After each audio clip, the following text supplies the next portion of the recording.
Are you ready to take your business to the next level? Every day there are countless books and articles that are published offering the key on how to make your business a success. It's easy to feel overwhelmed trying to keep up and run your business. That's why Deb Creer created the Business Power Hour. Keep up on the latest trends, best practices, and techniques for how to make your business a success. Let the Business Power Hour do the heavy work for you.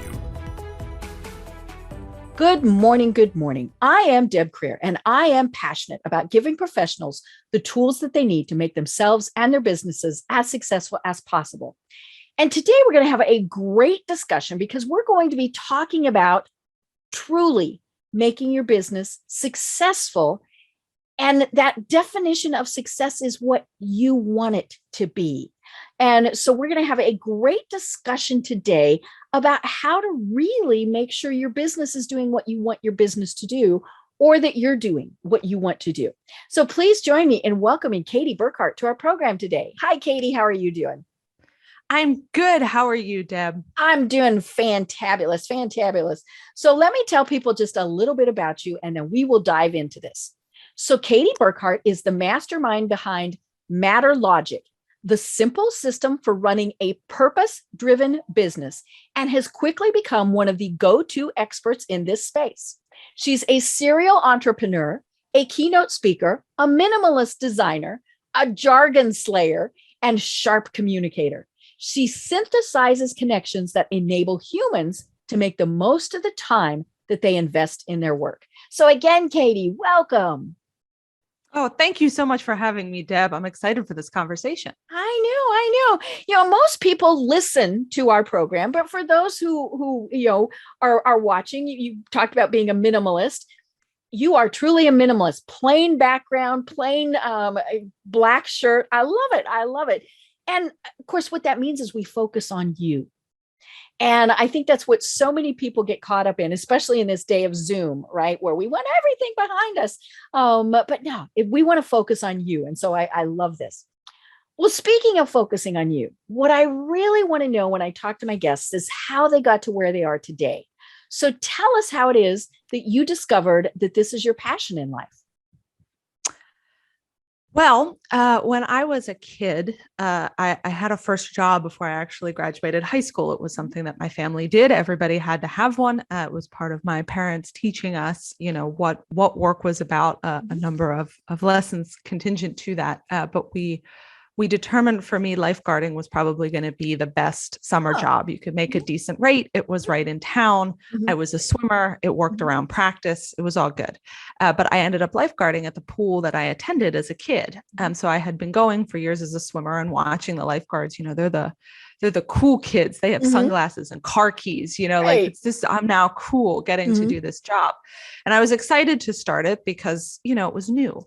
But what I found really quickly and rather unfortunately was that between when I was a kid and when I became a lifeguard, the pool had become markedly less popular for a vast variety of reasons. People play on sports teams, people's time is being spent differently, but there were just less people there. So the job in a lot of cases was you sitting on a stand, staring at a largely empty pool, which is not magnanimously interesting. And what I found was that what you did was you sat there and you counted 15 minutes down, and then you moved to the next chair and you counted 15 minutes down, and then you went in and you had your lunch break for 15 minutes, and then you started it all over again. And what I learned from that, among other lessons, was that I never wanted to work a job where that's how it worked, that it was, you were it was really watching that clock. Yes. And that you were watching time tick by and know that I'm not going to get it back, like that was it. The day is spent. And I'm not sure that I really did anything particularly meaningful or productive or exciting. I'm not even sure that I was all that useful here because there's nobody in the pool, so what is this really all about? Flash forward a number of years. I had gotten out of college. I was starting to work my first, quote unquote, real jobs. And I was working with a particularly difficult manager who loved to micromanage, but was not very good at telling you why she wanted you to be doing whatever it was that you were doing. It was my way, and that was the way to do it. And that was it. And the fact that I asked was good enough. While I was a very independent worker, very thorough, known for making sure that the project was run well. So I had a really clear plan for what I was working on in the order I was doing tasks to make sure that we hit everything we needed to do. And it was very close to the end of the project. And she just walked in, like, absolutely lost her thing because I wasn't focusing on this minute detail because she asked, even though it made no logical sense as part of the project, and decided to ream me out publicly in front of all the other people working on the project. And I was like, this is so unprofessional. I totally lost my patience and I told her to go to hell. And needless to say, was promptly fired because you can't don't do that. Do that. But it was a recognition, a sort of development that it wasn't enough to do a job that I thought was meaningful. The organization needed to be run in a way that made sense. And I needed to be part of the sense making, or it wasn't going to be a really good fit for me.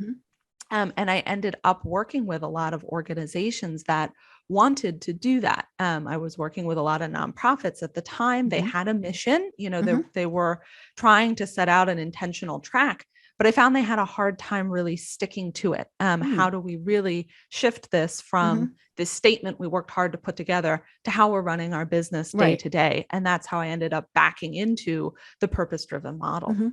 Right. And I love that you mentioned backing into, because what you talk about is how we need to work backward. What the heck does that mean? Great question. I'm going to start this with a story because I happened to be on a call with a client last week who was venting some frustration about the fact that she'd had a meeting with her team. And she said, okay, well, we're shooting video at this upcoming conference. Like, are there other people that we should be shooting? Are there other things we should be doing? Like, how are we taking advantage of this opportunity? And her team sort of looked at her blankly and didn't have an immediate response. And she said, I was frustrated by that. Like, why aren't they generating more ideas? I said, well, you're working in the wrong order. What you're doing is you're giving them tactics, of which there are infinite, and saying, should we do something with this? What would be better is to say, here's what I'd like to get out of this. Okay. Can we use this tactic to achieve it? Why are you shooting additional people with this video footage? What is it that you want to do with it? What is it going to help you achieve? And that concept of working backward, of actually starting at the end and then determining deliberately what actions you're going to take to get to that end, has a great deal to do with cutting through the just absolute noise that we face today as leaders and businesses. Right. In actually focusing on the things that really matter and that are going to get us to that destination. And so many times, whether we're the employee or the business owner or, all of those, we do something just because, or worse, because that's the way we've always done it. My favorite phrase. Right. And so, even if we own our own business, I mean, we're not thinking outside the box. We're not, it really is, well, this is what worked before, so we're going to continue doing that. And most of the time that doesn't work because things change. I mean, hello, there's a pandemic. Even if there wasn't a pandemic, technology changes, people changes. I mean, all of these various things. So I love that what you are telling people is that, you need to figure out your why. And I think that confuses people. If you say, what's your why? They're like, I need the money. And okay, that why does have to be in there. But walk us through how you whether it's personal or from a business, determining what someone's why is. So I think the first place to start is to talk a little bit about Forrest Gump. So for anybody who's watched that movie, it's one of my favorites. There's a moment where he's gotten shot. He's watching TV aimlessly, and people are like, I can't deal with this. And I love the contradiction of the contrast between the aimless TV watching and I'm going to teach you how to play ping pong, because the advice that he's given is never take your eye off the ball. And that's really what you're doing as a purpose-driven business. And the difference is the ball is your purpose, which is why you exist, why it is that you're doing what you're doing, and why it matters. And to matter, you need to provide lasting value. Mm-hmm. And the cool thing about value is it comes in a lot of shapes and sizes. I think people hear purpose and they say, well, if I'm not saving the whales, it's just not valid. And the reality is that's not true. There is a lot of ways to deliver value, whether it's producing the highest quality product, whether it's serving a particular group of people in the way that's going to be most productive to them. There's a lot of ways to deliver that value, but that's what you're focused on. And you're getting everything in your business to drive towards that. And again, following the same working backward capacity, we start there. Then we start to work backwards, setting our company strategy all the way down to why the heck am I getting on the phone for this meeting today? And the best way to do that, and I think it's I'm going to talk about two shifts. One, it's not about you. So when you start thinking about value, you're delivering that value to someone else. So one of the best ways to actually get clear on the value you provide is to talk to the people you serve, whether they're your customers, if you're a nonprofit, they're your beneficiaries. What is it that they are coming to you for? How do you improve their life? And really get clear on that concept. And as much as possible, use the language they use. Make it clear that you understand them. The second part is once you've done that, it becomes very clear that money is the resource, not the goal. So you need to be able to deliver that value effectively. And one of the best ways to know you're doing it effectively is that you get repeat business. Not only was I willing to believe you were going to deliver value, you did it. You did it so well. I'm going to keep giving you money so that you can do it again, again, and again. And that's how you start to actually scale your reach, is because the profit becomes the outcome of pursuing your purpose, not why you all came together in the first place. Right. And you said something that I just wrote down to make sure I mentioned it. You said, we want to improve someone's life, and it doesn't have to be earth shaking. It can just be, hey, they had a better dinner tonight than they were planning on. But, as a marketing person, we're taught to solve someone's pain. And I was just thinking about, it's basically the same thing, but in solving someone's pain, it's kind of a negative aspect. Improving their life is a much more positive thought process. Yes. And that's where you start to get into, you need to understand the obstacles and the challenges in their road. Absolutely. Or how do you start to move them out of their way so that they can be successful? But what you ultimately want to understand is, okay, I solved that problem for you. What does life look like now? What do you look like when you're successful? What am I helping you do, achieve, or become? Which starts to your point, put it in a much more positive light. And I think where people really want to be. Yes, telling me in that ad that you're going to solve this really niggling problem I have is probably going to get me to click. But I also want to know and that you understand what I want my life to look like on the other side of said problem. Right. And I love that it doesn't have to be something huge and grandiose. I started my career in public relations by working for one of the biggest nonprofits in the world. I worked for the American Cancer Society. That's a pretty big, grandiose type of thing. But we also had much smaller goals that kind of fit into that. And so, yes, you want to, cure cancer. I mean, we spent a lot of money in funding, research and things like that. But sometimes it was, hey, I remember one time, one of our campaigns, and we were in Denver, we were reaching the Russian population because there was, for some reason, a large Russian contingency in Denver, talking to the women about the importance of mammograms.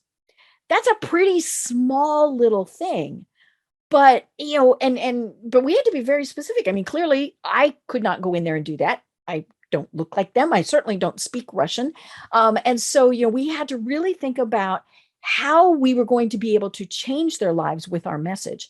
And so it was a much smaller type of thing, but for those people, it made a huge difference. Yes. And I think what you're starting to look at is, I think a lot of organizations hear purpose and they're like, I worked really hard. We brought in a consultant, the C-suite sat in a closed door room, and we poofed up some magic. We made a notebook. Immediately. which originally makes me go, she didn't talk to any of the right people. And I hope that 10 of you can be your sole customer base if you didn't take the time to talk to them. But okay, let's assume we have a good purpose statement.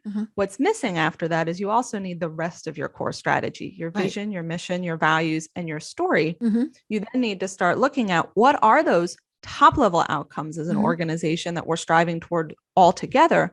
Then how do we translate that into a plan with objective key results and tactics that actually break that all the way down to the day to day? Because you're right, we're not all going to be doing the huge thing at one time. We're going to be breaking it into chunks that we can actually make that forward progress and hopefully also be learning as we go. Because one of the big shifts that I think people also need to make is that when you're really dealing with a purpose-driven business and looking at what you want to achieve, for most people, it's really about the long game, not the short game. You know, most things that you want to achieve, whether it is saving the whales or really helping to deliver value to the particular group that you're serving, it's going to take some time for you to see that come about. And you're going to be working at it for a long time.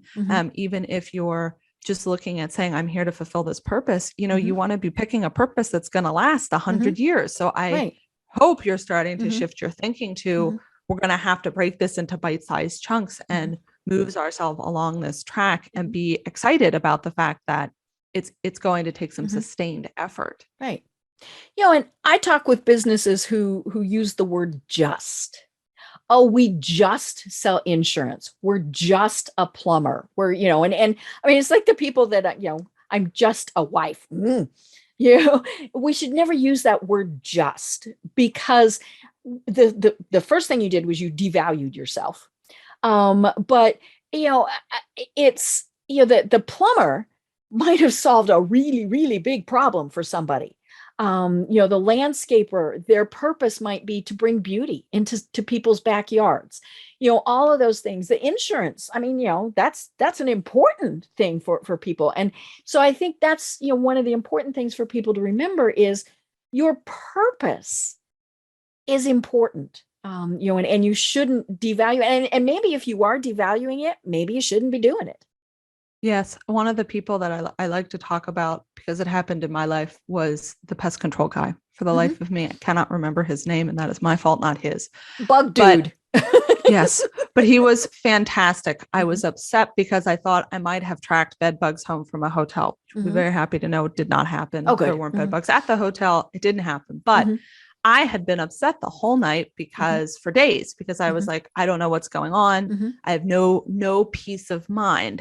I have so much anxiety over the fact that there could be bugs here and what a mess that's going to cause for my life. And what was really cool about this professional was that he was there. He was there positively. He was like, I will be as thorough as you need me to be because I want to make sure that you have the peace of mind you need, that your home is clear. This was someone that understood the value he was delivering. And I think we don't think about that value until we need it. Or we can very easily say, well, geez, that's not a very glamorous job. I think the startup with the, you know, shoes made of plastic is way cooler. But like, I would have cut off my right arm if it meant he could tell me for sure that there were no bugs in my home, you know? So I think we need to be really careful to think about that. And what I thought was really cool was that this company understood that value in the way they delivered their service. They had somebody there that day. They had somebody there and they had all the paperwork done in advance so that if I needed treatment, it could be delivered immediately. Like, they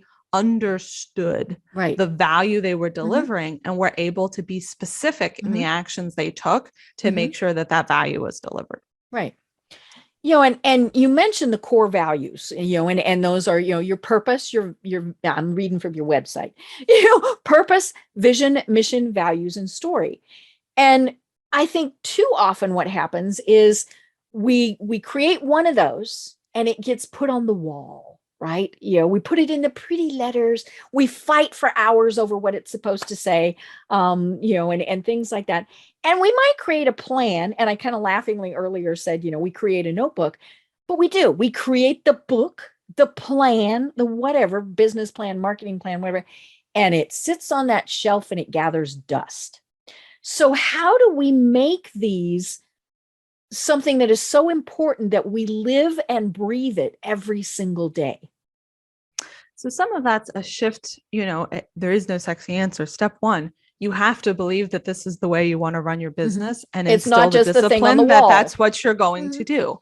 And some people really embrace that and some people don't. And we have clients who have looked at it and said, we've tried a lot of other ways to do it, but we are not cutting through that noise. I have disengaged team members. I got people working on stuff. I don't understand why they're working on it. Like, we're not delivering on the value we need to deliver. And that's going to start to disrupt our ability to do what we're here to do. And you know what? I'm pretty excited about what we're here to do. And I'd like to bring everybody along with me. So you have to have that open space to say, I'm really going to do this for real. Right. After that, a couple of pieces become really obvious. One, we talked about, and you just did a great job of reading all the pieces of the core strategy. One of the things that people fall down on is they get their purpose or their mission or their values. They pick one, not all five. And I will be the first to tell you in our work with clients, you need all five, and you need people to understand how they work together. So purpose really sets that focus and tells you why you're here and why you're here perpetually. Why do we keep existing over time? Then what you need is your vision to say, this is what the world's going to look like if we're successful in fulfilling that purpose. Our mission are the specific actions we're actually taking to move along that road. Your values are actually how you take those actions so that you can be more specific to your company and hopefully deliver that value better. The story is what brings it all together. And it's why I actually have a team dedicated to doing nothing except helping leaders refine that story and getting their team on board with what it is, because that's what's going to allow people to grab a hold and come with you versus those statements in the book on the wall. Right. The next piece is once you've defined your outcomes and you've put your plan together, that's the plan. And I think what ends up happening is people see what is traditionally called strategic planning as something different from how they run their business every day. This is an age-old problem, not necessarily a purpose-driven problem, but the problem remains. If we're going to sit and put this plan together, then this is what we need to be doing for the next 3 years, and actually working to develop a cycle by which you review, you listen, review, learn, and realign so that your business stays focused on these things. And you've also given yourself room to adjust to changes, to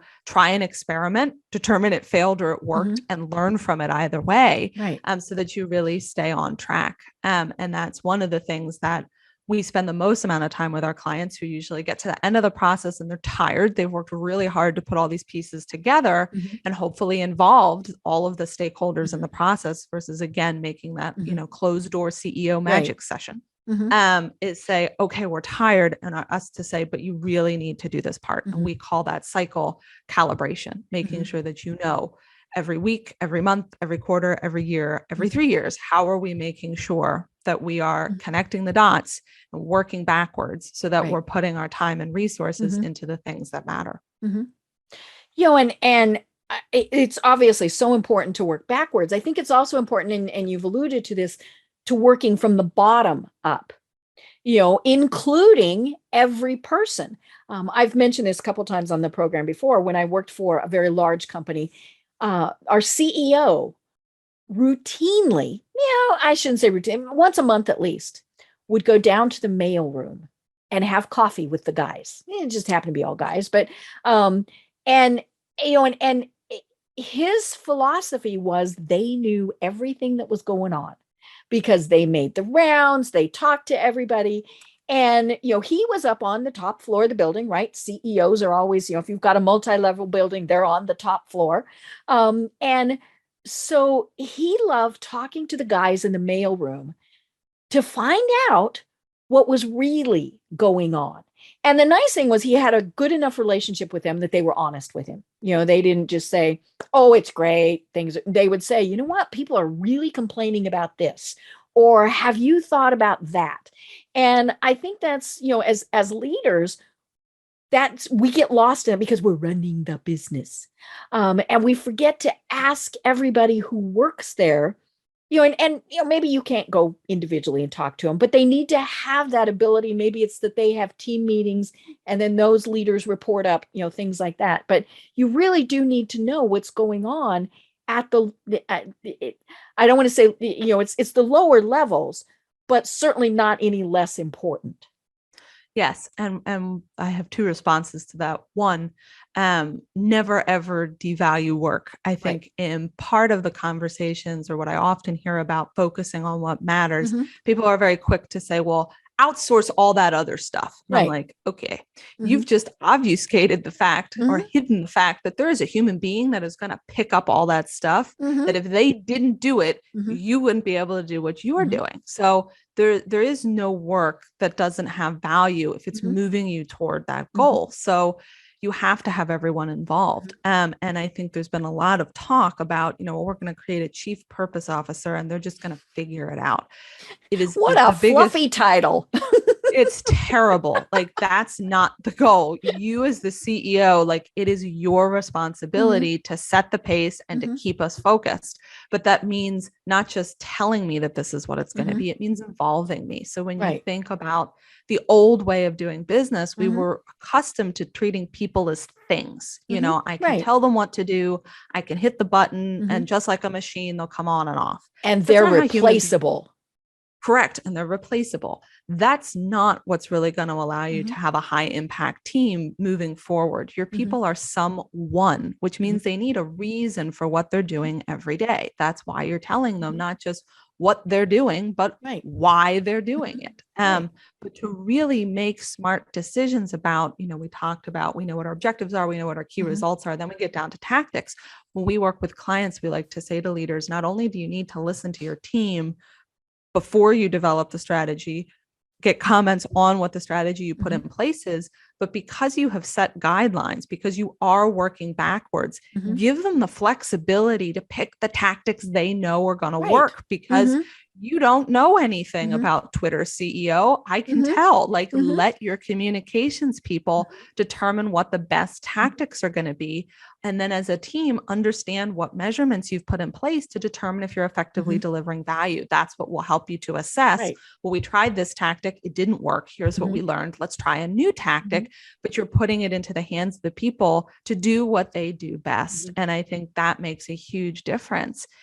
Completely. To your point, how you get that feedback that you so need to really develop the plan and know what's going on. We like to talk about those as feedback loops. In a lot of cases, people will solicit things from their employees or from their team, and they'll read the information, but that's where the conversation stops. Right. They get the thing out of the suggestion box, they read it and they go and throw it away. That's it. And sometimes they even think about it, but it's not a dialogue. It should be a loop. You've asked for feedback on specific things, gotten their input, then you need to be able to go back to them and say, I heard you. Here's what I'm doing with your input. It doesn't mean you're going to act on all of it, because sometimes you can't. Or there's not a good reason to do that. Or, Pete has this real hang up about XYZ. And unfortunately, we disagree with Pete, so we're going to have to work in and do what we can, but you've gotten back to them. And then the last piece of that is to say, here's what we're doing. Don't just get back and say, I read your stuff. Say, I got back. Here's what we learned. Here's what we're planning to do, or here's what we're already doing. And then the last piece of that is to say, thank you so much for contributing, because that's what helps them to know that you valued the contribution, that it wasn't just a box to check, or, man, you guys complained about a lot of stuff, but it was something that you really valued. Right. And it is that discussion that goes on where, it like you said, it might be something that you choose not to do, but tell me why. Is it a budgetary thing? Is it, we tried it and it didn't work. I've worked in financial companies. And so some of those that's not legally possible. Might be a great idea, but, and so, and the people, that whoever's giving you that feedback, whether it's your employees, your clients, people like that, they have to know that if they give negative feedback, that's just as valuable, if not more valuable. Yes. And we talk about one of the pieces of our system is decisions, which we've called out completely on its own. And I've had people ask me, well, why? And the answer is exactly what you just said. Why? We want to make sure that there is a strong culture around decision making, that you understand that that core strategy is really a lens by which you can make decisions. Does this help us fulfill our purpose? I guarantee you just knocked half the options right off the table, because it probably doesn't. Then you can say, is this going to help us get to the world in our vision? Is it going to help us achieve our outcomes? Yes, no, maybe. You know, does it fit within the unique capabilities of our mission and the way we do things here under our values? Yes and no. Can I make a good case for that?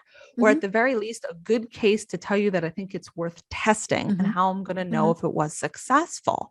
And that starts to change how that's going through. But the important piece of that, which is something we're working with clients to do, and it's a big shift, is you're going to need to write that down, so that when you're sitting to make the decision, you have to actually go through, here's how I think this works in practice. Let me walk you through my reasoning, which makes for stronger, more careful decision making.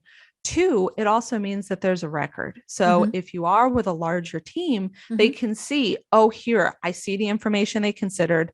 I see that, you know, they tabled these things because they tried them in the past and they didn't work. And we already knew that. So we're trying to improve, not go backwards. And here's why they went with the decision that they made. And I can understand that, which is a huge shift, I think, for a lot of organizations that feel that, you know, their team doesn't trust them, or, you know, decision is really challenging. It's for a couple of reasons. One, they're having meetings to make decisions and decisions did not actually get made. They discussed something, but no decision was made. Or two, we had a meeting, we made a decision, and then we did not communicate what the decision was and why it was made. Right. You know, and I think so many times people also forget that, you know, communicating that message is not just for that one person, it's also for everybody else. You know, we manage Facebook accounts for clients, and, you know, and reputation management. And so, you know, we on occasion get negative reviews. There's a reason, I mean, some of them you can tell somebody had a little bit too much to drink and they were just annoyed and they were, but, some of them are just, they're wanting to be mean, right? I don't like you, I'm going to write a bad review. But we always respond. And I tell my clients, I say the response is not for the person who wrote it, because most of the time they never go back and read it. They don't care. They vented, they were done. The response is for everybody else who reads it, to know that we care, we listened, and, if possible, here was the outcome, whether it's just to say, please call us, we want to discuss this, or, and sometimes depends, on what it is as to how you can respond, but we always respond. And of course, people want to put the bad stuff, they want to hide it. And I tell them, no, we cannot do that. We have to respond so that people know that we are paying attention to those things. And what's more is that, one of the shifts that we also ask organizations to make is to say that if you're not learning, you stop. Right. And I think with bad things, we're hardwired as humans to avoid them. That hurts. We don't want to look. It hurts. You said our baby was ugly. Yes. And we just do not want to touch that. So I'm just going to not look at it. But the reality is, if you're really a purpose-driven organization, this is an opportunity for you to learn and improve, so if something's not working, now this may not be the person venting on Facebook, because that may be their issue, not yours, because sometimes that's the case. But when you start looking at your team, I think we have a tendency in feedback loops to be looking for the places where somebody had something really positive to say, right? But making space for people to say, this isn't working, or I'm really trying to hit this objective you want me to hit, but these barriers are really in my way. And taking time to say, okay, thank you so much for raising that to my attention. Let's go in and see what we can do to make it better. And sometimes the answer is, there is legalese in the way. That means we just have to follow this process because that's the law. And I'm sorry, the paperwork stinks, but sometimes it's like, oh, I had no idea that this process was such a pain in the butt. Let's see if we can figure out how to streamline it so that this isn't where you're spending your time. You're spending your time doing the work we really need you to do. Right. Yeah. I mean, somebody might just be pointing out, hey, our software is outdated. Our tech is outdated, and so your response might be, okay, we can afford to upgrade half right now. And we'll, again, people just want to know that they're heard. Yes. And I think that piece, that learning how to have a conversation versus this kind of one-way piece is part of starting to treat people as someone versus something. No one likes to be talked at. Right. I think of, I went to the seashore in August down in Jersey, which is where I went as a kid. My family was like, wouldn't that be fun? I was like, sure. I think we're a little old, but sure. Okay. And they had installed, since I had been there a number of years ago, big megaphones, which they used to only get on the megaphone once in a blue moon because there was like a genuinely unique announcement. Yeah. Usually, can so-and-so please come? And it means somebody lost a kid, which is not a good thing, but that's what it means. What they had changed to was an automated messaging system. So every so many minutes you would get, there is no smoking on the boardwalk, and then you'd get like a pause. There are no dogs on the, like whatever it was, but it was like, by the time we left, we were like predicting the message with them because there was no dialogue there. It was a one-way blast. And you ignored it. Absolutely. It was frustrating at first. And then I just tuned it out with the rest of the noise. Right. So then if they'd come on and said, danger, danger, you wouldn't have paid any attention. Probably not, because we would have been like, oh, new message. Cool. And gone back to and your brain just reached the point where it just didn't even listen, because it was so repetitive. Yeah. And I think that's a big piece in that learning to focus on what matters is that conversation, that dialogue helps that to keep everybody's efforts in the right place and to keep them listening versus tuning you out. Right. I was thinking about, when you've got your purpose and, and you've communicated it with everybody, how important is it to communicate it with the people who are going to buy things from you? And especially, first of all, you better be able to mate it. But is it important? And I'm looking, I looked real quick here at Walmart. People love Walmart. People hate Walmart. For a variety of reasons, but their purpose is to save people money so they can live better. And they communicate that to people. And I think, so if you went in and things were really, really expensive, you're like, wait a minute, this doesn't make sense. Or if things were of such low quality, and that's, kind of a debatable thing, but, how important is it that your constituents, that the public knows what your purpose is? So we would say that it is something you probably should put on your website, most likely on the about page, so that people understand what that is. And the reason it's important is that it should be there to benefit them, right? And I think that that's where people get kind of caught up in, well, this purpose, people don't buy what you do, they buy why you do it. And I would put a big asterisk after that and say, maybe. Because if why you do it is because it makes you happy, I could give two poops, frankly. It's just not going to motivate me as a customer. If why you're doing it is about how you're delivering value to me and or the world, that's much more interesting to me. And I can determine if you're actually holding up to that or not. And I think really getting out there and saying, this is the purpose, this is the vision we're trying to get to, and here's the mission that we're currently on. You're giving people points to engage, whether that's you're, encouraging a customer to make a purchase, you're encouraging them to talk about what you're doing and share that with new people. You're encouraging someone who's investing in you to understand why they're there, or a potential partner who wants to work with you. And one of the best ways to do that is ultimately through the story, because it's the most human of the pieces. It's what they're going to understand most rapidly and see where they're supposed to be.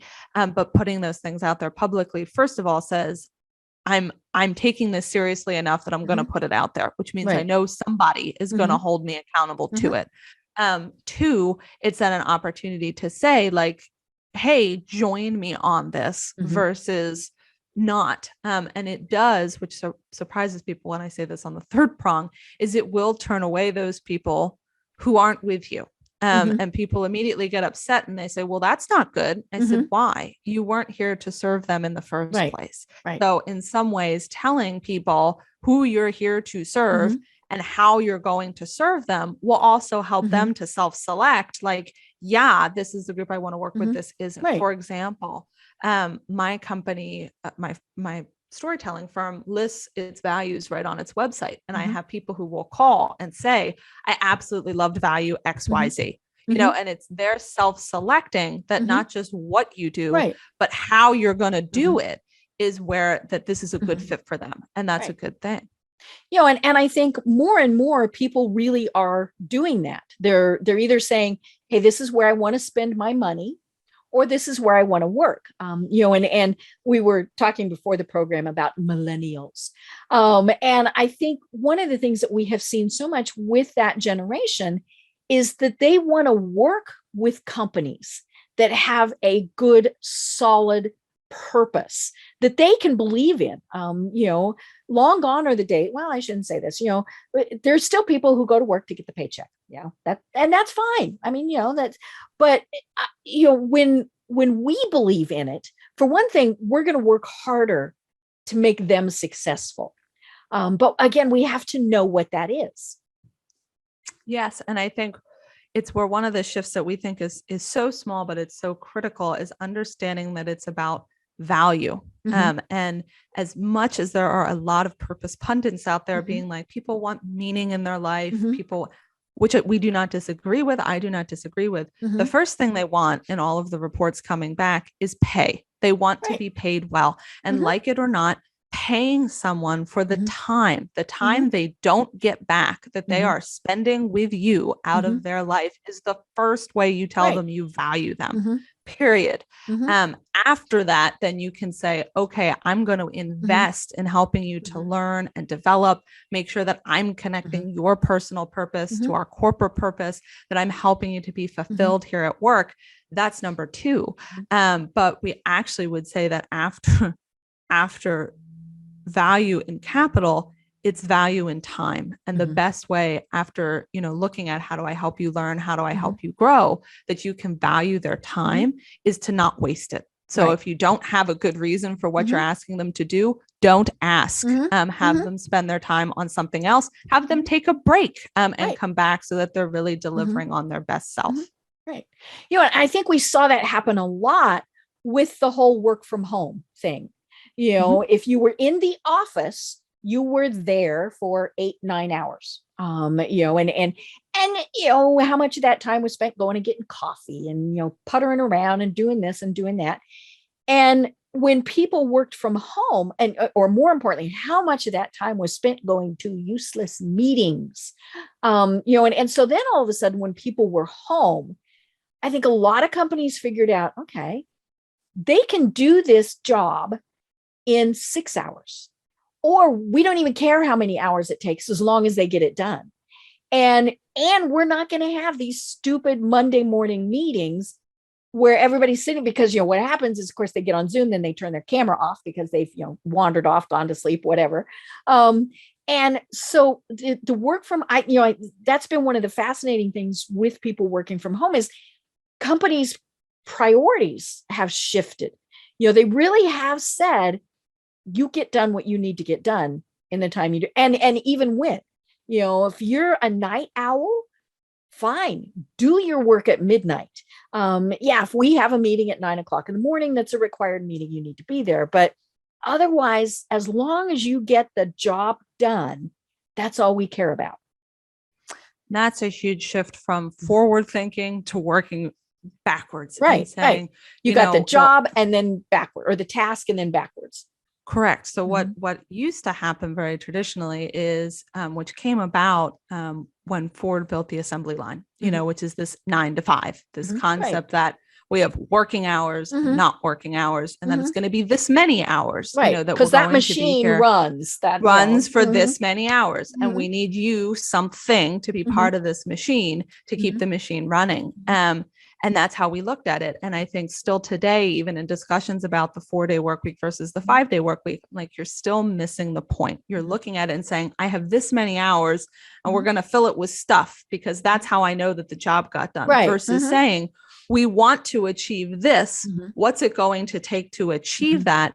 and let them figure out how and when they're going to go about doing it. Because as long as it fits within the guidelines I've provided through my values, my mission, and our plan, do it, and if you can figure out how to do it in 4 hours, kudos to you. Or from the beach. Or from the beach or on your, it does not matter. As long as that's, we're all working together towards the same things. And that's why working backwards is so critical with a distributed workforce, because we're not going to have the ability to be standing and say, well, you're all stuck here for 8 hours. So we'll figure it out. Like that's, you don't have that ability. You got to know what you're trying to achieve so that people are putting their time into the right things and actually getting there. But that's absolutely what they're looking for. Flexible, having enough paid time off, time away from work is huge. So they are already motivated to make the most of the time they do spend at work, because if they can do it more effectively or more efficiently, they're probably going to, which is good for you and good for them. So why would we not encourage that? Right. So these poor micromanagers, I mean, their heads just exploded, right? Because they could not be, they didn't have their employees under their thumbs. They put, software on people's computers so that they could figure out, what they were doing. And but the good managers, but now what this is forcing the managers to do is to truly work backward. It's not just we have 8 hours a day, we're going to fill it with stuff. It's what is our end? And then we're going to go backwards from there. And maybe it is a 6-hour workday. Maybe it's a 10-hour workday. I mean, whatever it is, but those managers and leaders have to know what that end is and then go backwards. The pandemic has forced this. Absolutely. And I think part of treating people as someone, not something, once you've done this and made it really clear, I'm not going to waste your time. I'm going to use the time that you're giving, that you're investing in your work really well, which I think is a baseline commitment as a purpose-driven business. The next piece you're going to say is like, part of that is me helping you to do your best work. And to your point, maybe you are a night owl, maybe you are an early bird, and after a certain hour, you're just going to fall asleep.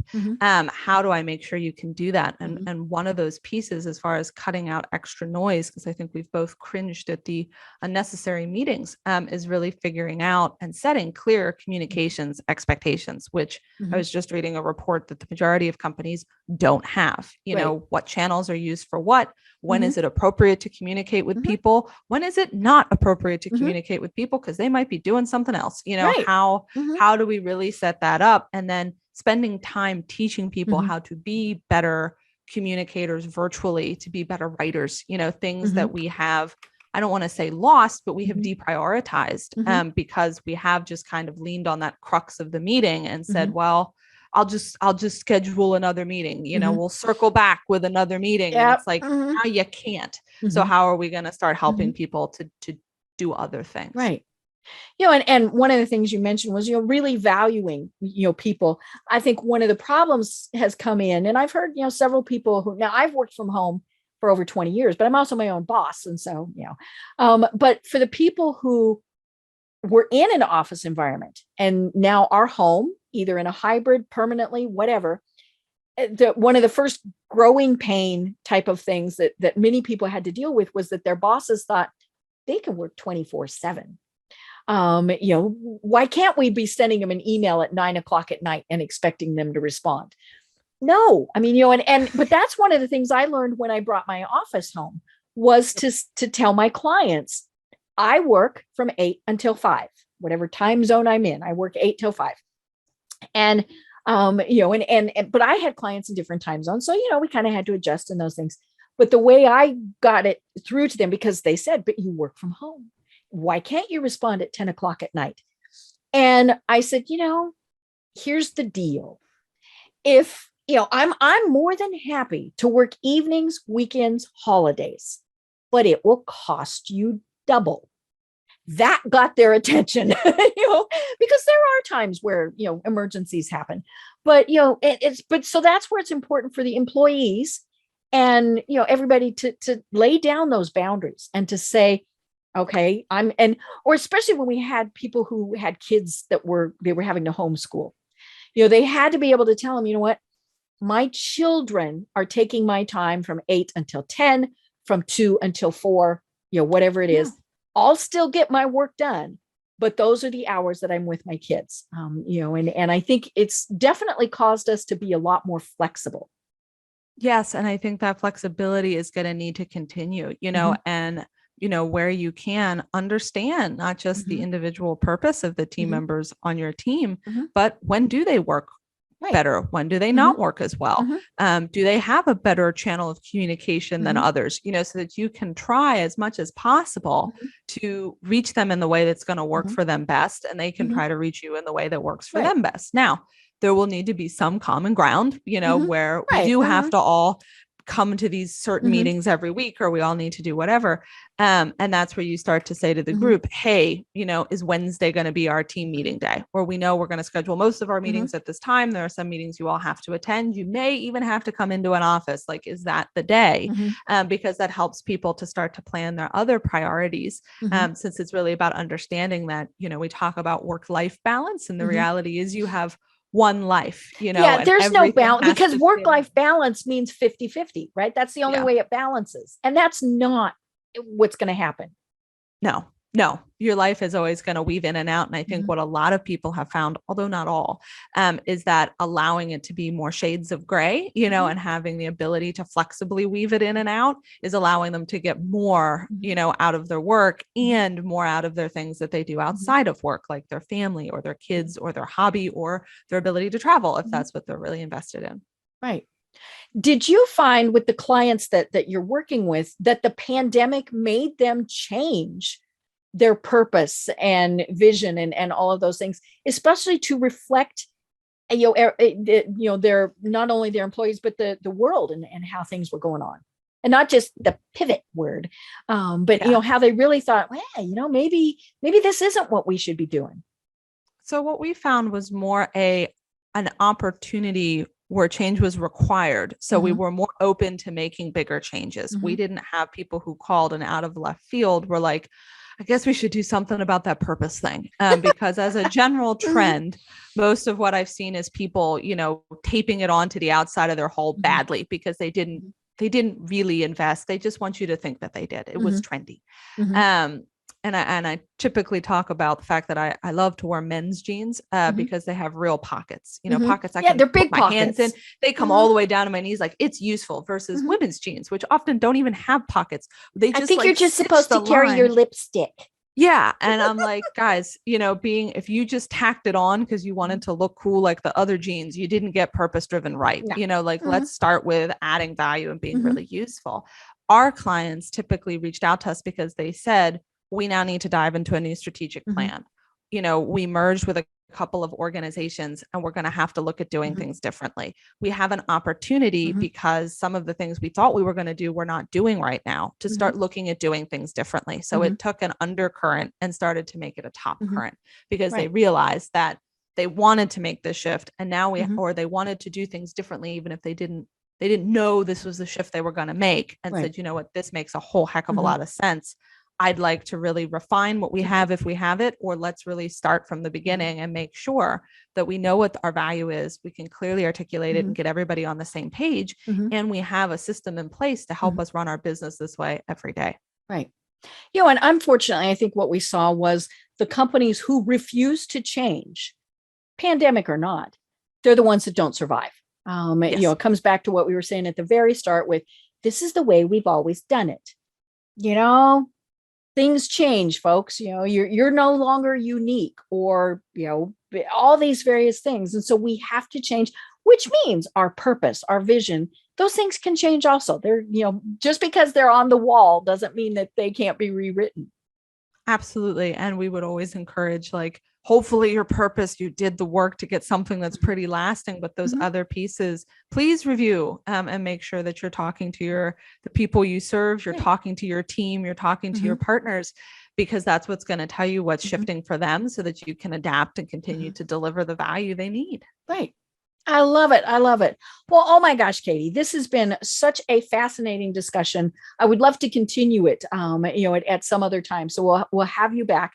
But in the meantime, tell people about exactly what the services are that you provide and how they can reach out to you. Absolutely. So I run MatterPulse, which is a organizational transformation company. We work with leaders who want to develop high impact teams and really be able to deliver that value they set out to deliver. So we help them cut through the noise of business and their work by helping them to work backwards. And we do that through our simple system, which we call MatterLogic. Start with what matters, and then start to train your thinking to focus on that. So we help them to put that into place in a way that's going to move their business forward. I also have, as part of that, a subset team called Matter 7 that helps to evolve their story. It's so important to be able to communicate who you are, what you do, and why it matters. I have a team dedicated to delivering on that work, which we do through a 7-step process. So that's what we're working on. And we're happy to help anybody who's listening to this, or even if you're just curious to be like, I want to know more about that working backward thing and how that has to do with purpose-driven business. I'm more than happy to talk to you and see if I can answer your questions and Cool. be of help. So how do they find you? Easiest way to find me is through LinkedIn. You can find me. I'm in a black shirt on a white background, so it'll be very easy to match it up. And you are welcome to follow me. You're welcome to connect with me. You're welcome to drop me a message. I will take time to meet with you and try to answer your questions. The other great way to find me or to get involved with our community and hopefully get some actionable advice as to how to make this shift in business is to subscribe to the weekly, which gets into your box every week with one actionable tip at a time, which you can get to by going to matterlogic.co/weekly. Perfect. I love it. I love it. Well, we really have been having a great discussion. And I think this is so important for people, even if you're the little one-person business, just doing, a little thing, or the big gigantic firms. I mean, this is so important for people to think, what is my why? What is our purpose? And because you're going to be more fulfilled. It's not just, hey, I want to make money. That's nice. But it's, why am I here? Let's feed our souls and our heart as well as everything else. So I can't wait to talk with you about this again. But do you have any final thoughts that you want to leave everyone with? Final thought I would have is whether you're an individual or a company, always be asking yourself, am I doing something valuable or am I adding to the noise? Did I need to have this meeting? Is this helping my team or am I adding to noise? Did I need to put out this extra blog post today? Is it really saying something valuable? Is it helping my audience learn something or is it adding to noise?